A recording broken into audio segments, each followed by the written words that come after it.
Bonjour chers internautes, on est sur Où est les télévisions, comme vous le savez bien, nous sommes sur YouTube, on est aussi sur notre page Facebook, Où est les news, les réels plaisirs, et pour nous de savoir que vous êtes très nombreux en train de nous suivre partout à travers le monde, pourquoi pas l'Est de la République démocratique du Congo, mais aussi en Angola, vous êtes très nombreux nos abonnés à la diaspora, nous vous saluons. Aujourd'hui, nous allons recevoir pour vous, comme vous le voyez très bien, le réseau PHR CEPLI. On a ici le coordonnateur André Limbongo, assisté ou soit accompagné par Pierre Kingombe, qui est donc le chargé d'administration, mais aussi mademoiselle ou soit madame Abigail Kavira, qui est donc chargée de la protection de la femme. Ensemble avec eux, nous allons donc essayer de parler de cette situation, surtout de ces phénomènes enfants monisco ou encore enfants nés des casques bleus envoyés en République démocratique du Congo. Pour commencer, je vais d'abord saluer M. André Limbongo. Bonjour et surtout bien. Bonjour, monsieur le journaliste. Bonjour, madame Kavira. Bonjour, monsieur le journaliste. Monsieur Pierre, salutations à vous aussi. Bonjour, monsieur. Monsieur André Limbongo, la situation est déjà connue. Il y a eu quelques années, il y a eu des accusations du côté de l'Est de la République démocratique du Congo, des femmes victimes, des organisations, voire même l'État a reconnu, ou soit la MONUSCO aussi a reconnu que il y a eu des casques bleus qui ont donc laissé des enfants dans cette partie de la République démocratique du Congo, l'Est, donc qui est touchée par les agressions, par la rébellion, cette mission onusienne qui avait pour but de pacifier la zone, mais aujourd'hui, on a encore un autre problème, des enfants et des femmes qui sont restés déjà d'entrée de jeu. Quelle est votre analyse par rapport à cette situation? Merci, monsieur le journaliste. La MONUSCO a eu à faire plus de 23 ans en RDC. Et les casques bleus de la MONUSCO ont eu des enfants avec des femmes congolaises. Là, il n'y a pas de problème. Bien sûr, il y a eu aussi des cas de violence basés sur le genre, notamment des viols. Certains cas ont été sanctionnés par la MONUSCO, mais d'autres sont restés inaperçus. Alors, les casques bleus ont fait des enfants et les résultats de l'enquête que PHR CEPDI venait de mener démontrent déjà qu'au moins dans les 8 zones, les 8 provinces où l'enquête a été menée, sont présumés nés des casques bleus de la MONUSCO. Pourquoi nous disons présumés? Parce que il y a d'autres investigations qui doivent être menées pour confirmer les cas. Et ce qui est choquant, c'est que ces enfants sont dans un état de précarité inouïe. Et c'est une situation très critique. Les mères, leurs mères et leurs tuteurs sont pour la plupart d'entre eux démunis et nous voyons l'avenir de ces enfants et c'est pour cela que nous sommes là. C'est pour cela que ces réseaux PHR CEPDI et sur Où est les télévisions, comme nous l'avons dit, et déjà pour parler de cette investigation menée par André Limbongo, ensemble avec son équipe, on a M. Pierre, on a aussi Madame Kavira Abigail qui représente donc cette organisation, cette association. Alors déjà, M. André Limbongo, pour poursuivre, vous avez dit il y a 600 présumés 600 enfants qui sont là, nés des casques bleus. Mais déjà, aujourd'hui, nous avons dit que c'est un paradoxe parce que nous savons très bien la mission onusienne est arrivée en République démocratique du Congo à l'appel, si je ne m'abuse, du président Laurent Désiré Kabila, plus ou moins 25 ans ici, et pour pacifier la zone. Mais aujourd'hui, ils sont accusés d'abus sexuels. Ben, quel est ou à qui nous allons directement ou premièrement donner des responsabilités, soit compte tenu de cette situation? Est-ce que c'est à l'État, c'est-à-dire l'État congolais, ou encore c'est à la MONUSCO elle-même, ou soit ce sont des femmes elles-mêmes qui se sont laissées dans cette situation? Merci beaucoup pour cette question, monsieur le journaliste. Tout d'abord, je voulais signaler que PHR, le réseau PHR CEPDI est composé de 2 grands réseaux d'organisations. Il y a le Partenariat pour la restauration de l'espoir, PHR, et le Caucus de l'Est pour la paix et la restauration et le développement intégral. Alors, par rapport à la responsabilité des victimes, la responsabilité est partagée. Elle est partagée premièrement à la MONUSCO, à la MONUSCO qui, dans son département des disciplines et conduite, devait veiller sur de telles déviances et devait avoir un plan de sauvegarde sociale qui sécurise les, les femmes qui entretiennent des relations avec les casquets bleus et même celles qui sont victimes des violences basées sur le genre. Et cela n'a pas été fait de manière attendue. Cela n'a pas donné des résultats escomptés. La preuve en est que la MONUSCO est en train de partir, mais la MONUSCO n'a pas impliqué la société civile. Et je ne pense même pas qu'il a eu à mettre au point un plan de sauvegarde sociale pour le retrait, en cette phase de retrait de ses troupes. Parce que lorsque la MONUSCO veut quitter la RDC, elle ne doit pas planifier seulement le déploiement de son logistique, elle doit aussi planifier comment gérer les contentieux. Et les contentieux liés aux enfants nés des casques bleus ou présumés nés des casques bleus de la MONUSCO, c'est un contentieux qui est connu, bien connu par la MONUSCO, parce que les organisations de la société civile ont décrié ça. Certains patriotes, comme le professeur Justin Moudekereza, a décrié cela, et bien d'autres personnes. Donc la MONUSCO devait prendre en compte cet aspect dans son plan de sauvegarde sociale en cette phase de retrait. Et quand vous lisez les résultats de l'enquête, vous allez voir, parce que bientôt là, au mois d'octobre qui commence bientôt, nous allons présenter ces résultats au grand public. Vous verrez que les casques bleus de la MONUSCO ont changé leur comportement vers les dernières années. Vers les dernières années,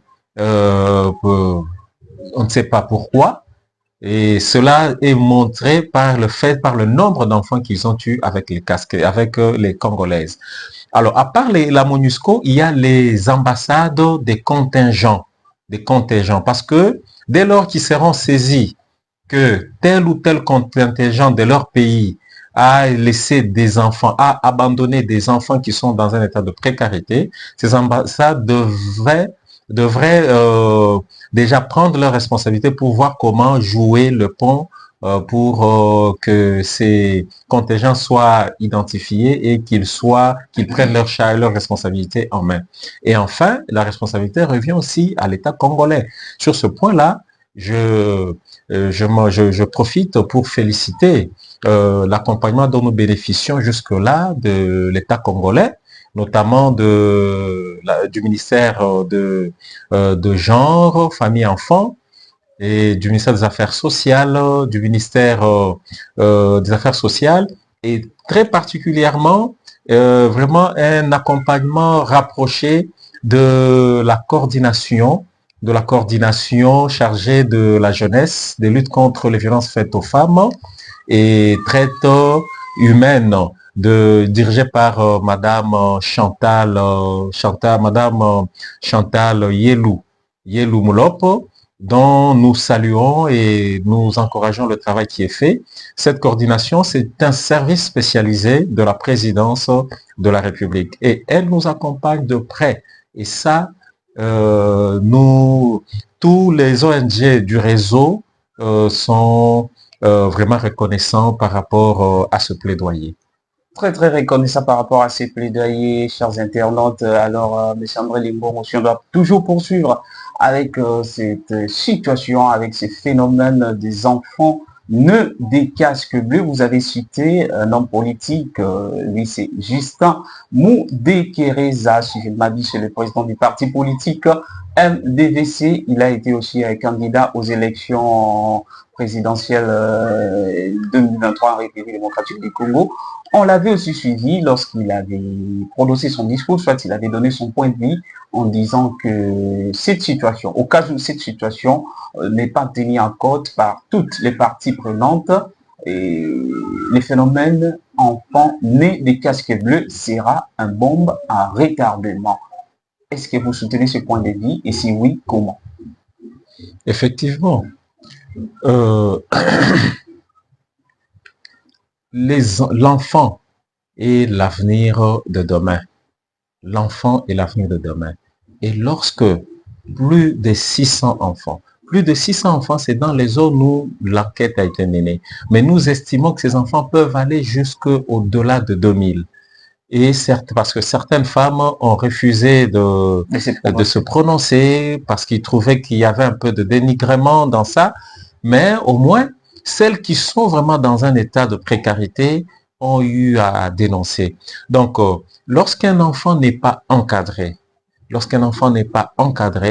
et il vit dans une situation de discrimination, de manque, euh, de, manque des moyens de survie, des moyens élémentaires, des moyens primaires pour survivre, c'est-à-dire la scolarisation, la nutrition, les soins de santé, l'accès aux soins de santé primaires.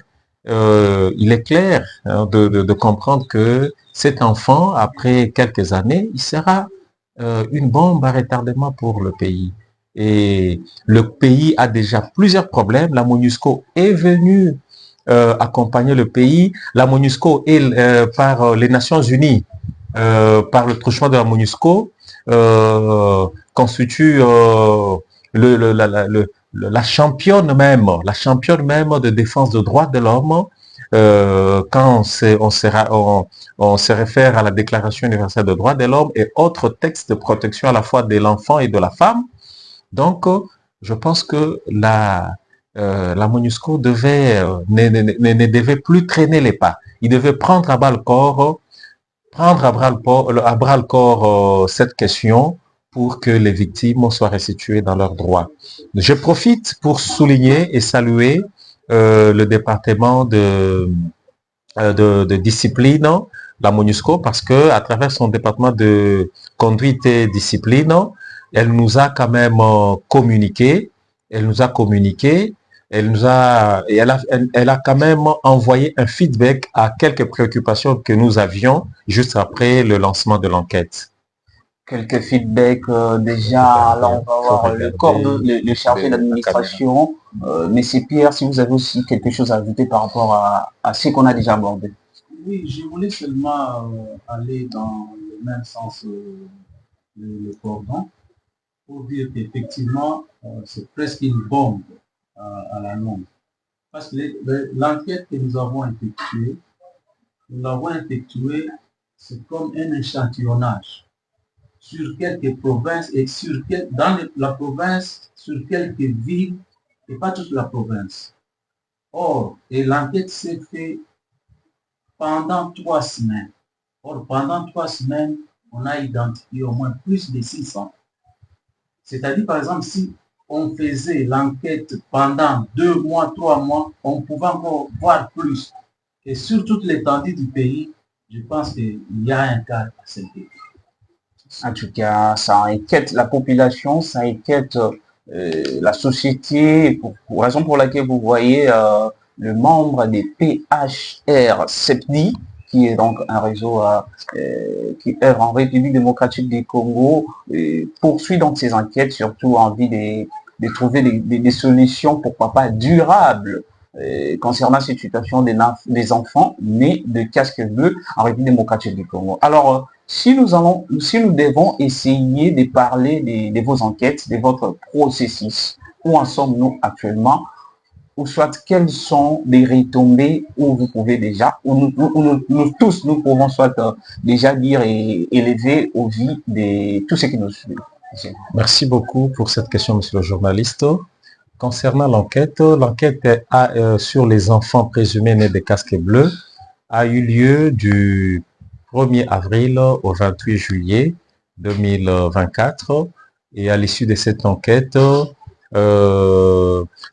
d'abord a été rendue possible grâce à l'appui de l'ONG américain New Neighbor Relief, NNR, et grâce à l'accompagnement de cette grande synergie des ONG du réseau PHR-CEPDI qui, partout où ils étaient, ont fait un travail à la base pour que l'on puisse émerger les données.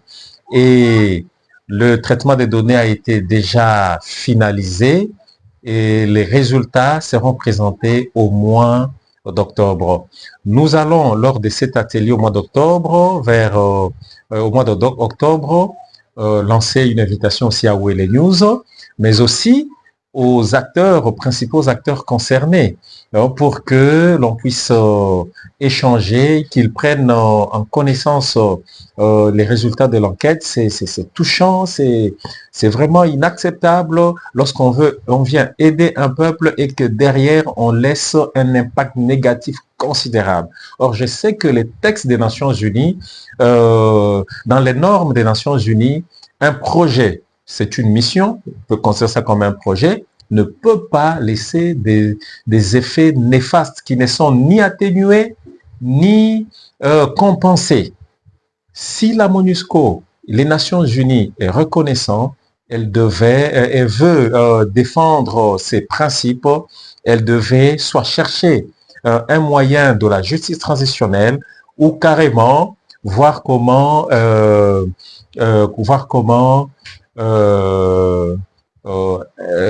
accompagner les victimes et aider le processus à identifier les parents des enfants là où ils sont dans leur pays respectif et à les mettre en réseau, à les mettre en contact plutôt avec leurs enfants. Merci. À les mettre en contact avec leurs enfants. D'après quelques témoignages que nous avons suivis, il y a eu même des femmes qui ne reconnaissent plus le géniteur de leurs enfants. Il y a eu même des femmes qui ont été surprises de savoir que les personnes à qui elles ont passé des moments pour avoir des enfants étaient déjà retournées dans leur pays. Est-ce aujourd'hui, en Donimbo, nous pouvons dire que ce serait peut-être possible que la MONUSCO prenne seulement en charge ses enfants, ses victimes, c'est-à-dire ses femmes et ses enfants, ou soit d'identifier encore leurs géniteurs dans le cadre de bien vouloir toujours faire les choses comme vous l'avez annoncé. Merci. Au fait, il y a deux problèmes qui touchent ces enfants. Deux problèmes majeurs. Le premier problème, c'est un problème purement social. Ils sont dans une précarité de vie. Alors, il faut des conditions de vie. Il faut résoudre ce problème durablement. Il y a des solutions qui peuvent être palliatives, juste pour d'abord atténuer, mais nous devons penser comment résoudre ce problème durablement pour que, après des années, que ces enfants soient des citoyens utiles pour le pays. Par rapport, il y a aussi le problème du droit à la vérité. Ces enfants ont droit de connaître leurs parents. Le droit à la vérité, c'est un droit fondamental. Et les Nations Unies défendent ce droit à la vérité. Ces enfants ont droit de connaître leurs géniteurs et de rester en contact avec eux, de bénéficier de l'assistance continue de leurs géniteurs. Et c'est ça le problème. C'est ça le problème. Et alors, nous espérons qu'avec ces enquêtes, avec l'appui non seulement de l'État, de ces réseaux, PHCR, CEPLI, mais surtout de toutes les organisations, les associations, pourquoi pas l'ONU elle-même, à travers la MONUSCO, de pouvoir aboutir à des solutions durables. Mais surtout, ce qu'il ne faut pas oublier, nous sommes dans un état où la crise sécuritaire bat son plein. Est-ce aujourd'hui, vous pouvez nous donner, soit donner à tous ceux qui nous suivent en ce moment, quelques solutions préventives concernant cette situation au cas où on s'est retrouvé encore dans les années à venir dans de telles situations, parce que vous savez très bien, la République démocratique du Congo offre toujours cette hospitalité de temps en temps à quelques contingents qui arrivent. On croyait d'ailleurs, on reposait d'ailleurs notre espoir sur la MONUSCO parce qu'on savait que la MONUSCO et de l'ONU, lorsqu'on voit l'ONU, on connaît la grandeur de l'ONU sur le plan international. Mais aujourd'hui, nous savons très bien, il y a eu quelques contingents régionaux. Je cite par exemple l'Afrique de l'Ouest qui est passée à l'est du pays. Il y a quand même la SADC aussi qui a annoncé tout ça. Est-ce qu'aujourd'hui, est-ce qu'on peut prévenir, on peut avoir une vision, on peut déjà dire un mot, on peut anticiper avec des mesures préventives concernant cette situation dans notre pays, mais sans doute bon. Merci beaucoup, merci beaucoup. Concernant les mesures préventives, quand vous suivez très bien la volonté du chef de l'État, le président Félix-Antoine Tshisekedi, il veut que tous les enfants soient protégés socialement. C'est comme ça qu'il y a eu gratuité de l'enseignement et autres projets qui essayent de promouvoir les enfants. Alors, nous, au niveau de PHRCMD, nous sommes convaincus et nous avons déjà l'ébauche d'un projet de loi qui va permettre à ce que tous les contingents, tous les expatriés, quelle que soit leur mission, ils peuvent être des commerçants, indiens, chinois, pakistanais, libanais, ils peuvent être des contingents de certaines missions en RDC. Alors, ces expatriés, dès qu'ils arrivent en RDC, ils doivent en principe signer un acte d'engagement de leurs responsabilités sociales qui leur met devant leur responsabilité de protéger à la fois leurs partenaires, les femmes congolaises, quel que soit le type de relation qu'ils peuvent avoir. J'exclus les violences, c'est-à-dire les relations libres ou légales, ou encore protéger leurs enfants, les enfants qui pourraient naître de ces relations. Et lorsque les expatriés un expatrié a signé l'acte d'engagement, le ministère des Affaires sociales, le ministère de Genre, Famille, Enfants, et les ambassades vont travailler en collaboration pour que, au départ de cet expatrié, ou pendant qu'il est en RDC, ou qu'il n'y ait pas des conséquences néfastes.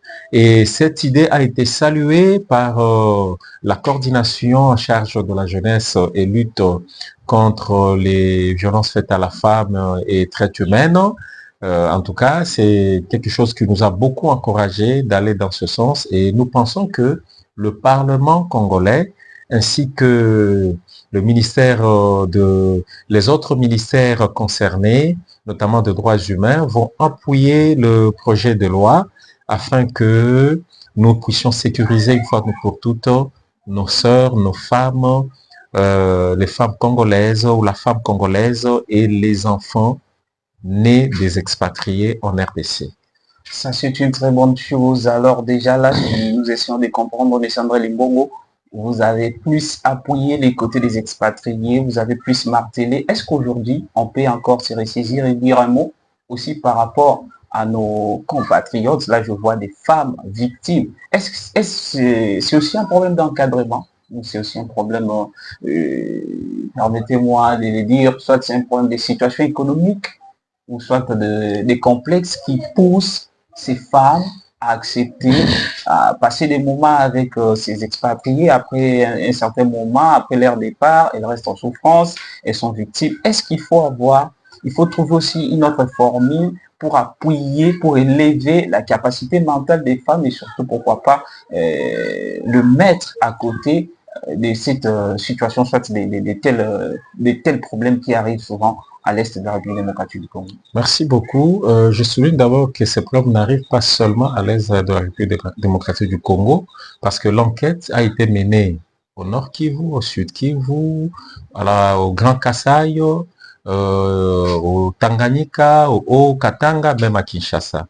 Mais seulement, vous remarquerez que les femmes intellectuelles ont pu gérer très bien, correctement leurs relations, parce qu'elles savent que avec ces relations, soit je ne mets pas au monde, ou si je mets au monde, elle pousse l'homme à contracter des relations qui sont durables, sécurisées, légales. Mais il y a une catégorie des femmes, ce sont nos sœurs, qui, pour la plupart d'entre eux, d'abord, il y a un problème de pauvreté. Et quand une femme trouve une personne, quel qu'il soit, même s'il est expatrié, qu'ils entretiennent des relations libres, bon, il n'y a pas de problème. Le problème, c'est que les conséquences de ces relations doivent être bien gérées. Bien gérées. Alors, nos femmes, nous devrions peut-être les former, les sensibiliser sur comment prévenir les violences basées sur le genre venant des expatriés. Et nous allons aussi les former sur comment, au cas où le projet de loi de protection de la femme, et plutôt le projet de loi de sauvegarde sociale des victimes des expatriés, des relations amoureuses avec les expatriés, nous allons sûrement amener ces femmes à savoir qu'il y a déjà un mécanisme qui les protège. Et avec ce mécanisme, ces femmes vont commencer à... avec ce mécanisme, ces femmes vont participer à au suivi des auteurs de ces actes.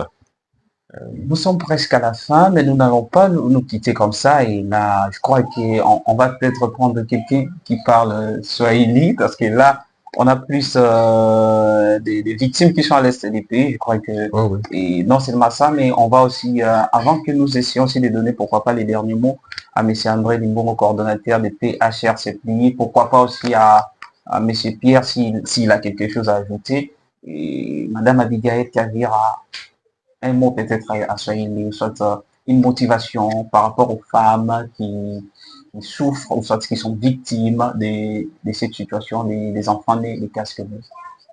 Ok, merci, monsieur le journaliste.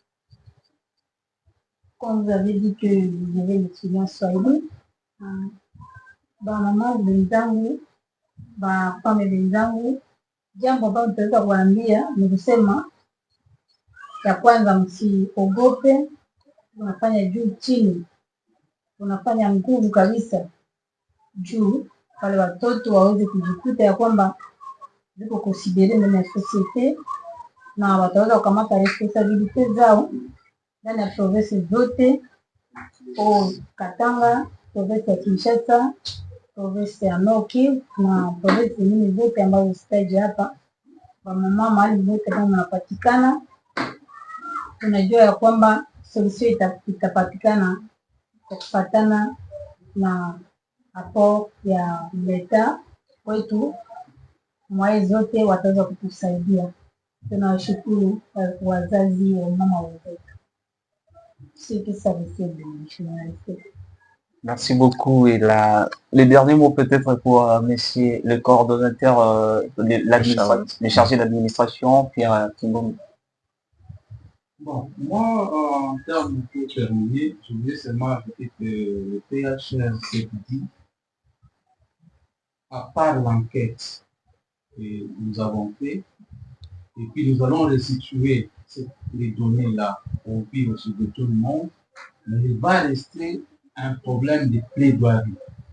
En tant que société civile, nous avons le devoir de sensibiliser et l'État, et la MONUSCO, et tout le monde, et la population, de prendre ce problème au sérieux. On a ces devoirs-là, tout le monde a donc ces devoirs, et déjà, nous sommes Limbongo, peut-être il y a quelque chose à ajouter pour boucler ce numéro.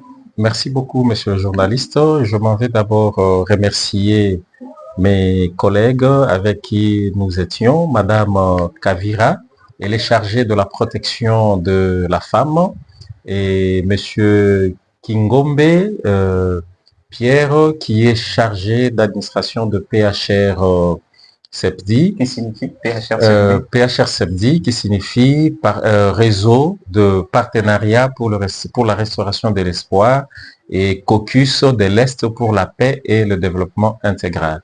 Je m'en vais remercier de tout cœur et vivement l'équipe de PHR-CEPDI qui est au Nord Kivu, qui a battu un travail colossal, qui est au Sud Kivu, au Tanganyika et au Kasaï central, pour tout leur sacrifice et le travail qu'ils ont abattu pour la réussite de l'enquête, dans la communication avec les victimes et dans ce plaidoyer, surtout pour leur détermination, parce qu'on ne baissera pas les mains et on ira jusqu'au bout. Je profite aussi pour remercier le gouvernement congolais. Le gouvernement congolais, le ministère de Gens, Famille, Enfants, le ministère des Affaires sociales, des droits humains, mais particulièrement la coordination en charge de la jeunesse et violences faites aux femmes et traite humaine, lesquels nous soutiennent dans cette démarche. Et le dernier remerciement, c'est à Ouele News pour cette opportunité et ce privilège. Merci beaucoup à toute l'équipe des PHCR qui a été représentée aujourd'hui et surtout un grand merci à Christian et Aristote Badiaoui pour ce travail technique, mais surtout et nous disons aussi merci à Enoch Ngomo qui nous a permis de passer cette émission ici. Et surtout, nous vous demandons, fidèles internautes, de rester toujours branchés sur ouelenews.net, notre site, sans oublier News, notre page Facebook, prière de s'abonner. On est aussi sur YouTube, où il est télévision, pour ne rien louper, rester scotché, branché. Quant à moi, je vous dis merci, on se retrouve prochainement. Merci.